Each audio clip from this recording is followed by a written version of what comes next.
August 1776. The ink on the Declaration of Independence is barely dry, and the American Revolution is already minutes away from total collapse. In New York, shivering in muddy trenches, the Continental Army is finding out what it actually means to fight an empire. They are trapped on Brooklyn Heights. 9,000 American troops have their backs pinned against the mile-wide East River. Closing in around them in a tightening semicircle is a highly disciplined force of 25,000 British and Hessian soldiers. The only thing keeping the British from wiping out the Americans is the weather. Militiaman Samuel DeForest described a dreadful thunderstorm that brought low-hanging clouds and sheets of rain, temporarily freezing the battlefield in mud. We know exactly what it felt like on the ground thanks to the diary of an American officer named Colonel Benjamin Tallmadge. He wrote about the intense, agonizing fatigue tearing through the ranks. His men had been fighting and standing in the freezing downpour for 2 full days and nights without a single moment of sleep. They were standing shoulder to shoulder in the dark, entirely exposed. Everyone in the trench knew they were facing a vastly superior force that was simply biding its time, waiting for the skies to clear. The British generals didn't have to risk a bloody frontal assault in the mud.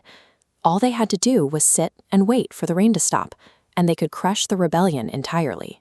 General George Washington realizes he has to make a desperate gamble. He decides to secretly evacuate his entire army, 9,000 men, their heavy field cannons, and their horses, across that mile-wide river under the cover of darkness. To pull this off, Washington turns to Colonel John Glover and his 14th Regiment, known as the Marblehead Mariners. These are Massachusetts fishermen turned soldiers, and their expert seamanship is the only hope the Army has of crossing the water. Getting to the boats requires an elaborate deception. As rear regiments quietly peel off toward the river, the remaining frontline soldiers slide sideways in the trenches. They stretch out to fill the empty gaps, maintaining the illusion of a continuous, fully manned defensive line. Out on the water, the tension is suffocating. It is pitch black, and the British naval fleet is anchored nearby. To keep the enemy from hearing the splashing, Glover's men wrap cloth around their oars, muffling every single stroke as they cross the channel.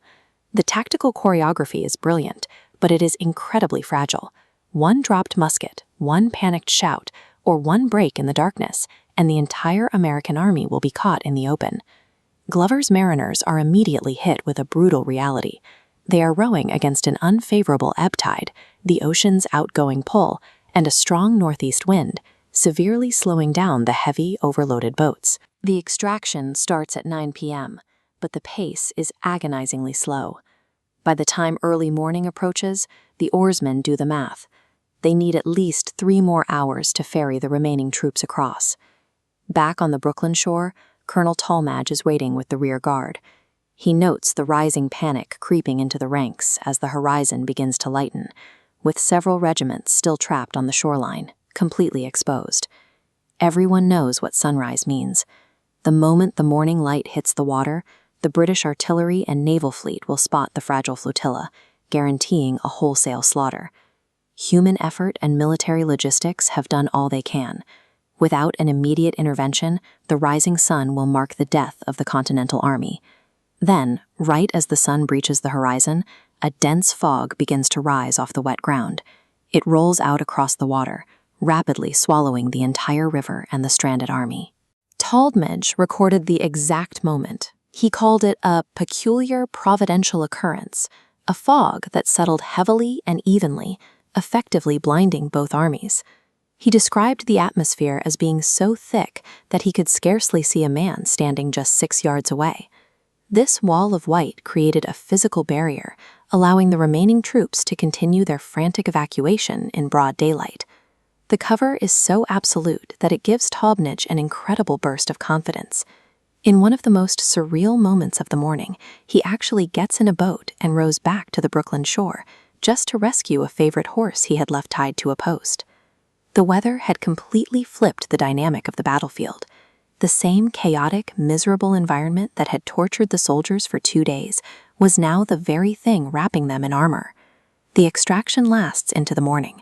Finally, General Washington steps into the very last boat. And just as his vessel pulls safely into the channel, the fog begins to thin and dissipate into the morning air. As the skies clear, the British look down from the heights and see totally empty trenches. An entire army of 9,000 men, along with their supplies and artillery, had simply vanished like ghosts. Against all odds, the Continental Army survived certain capture and destruction.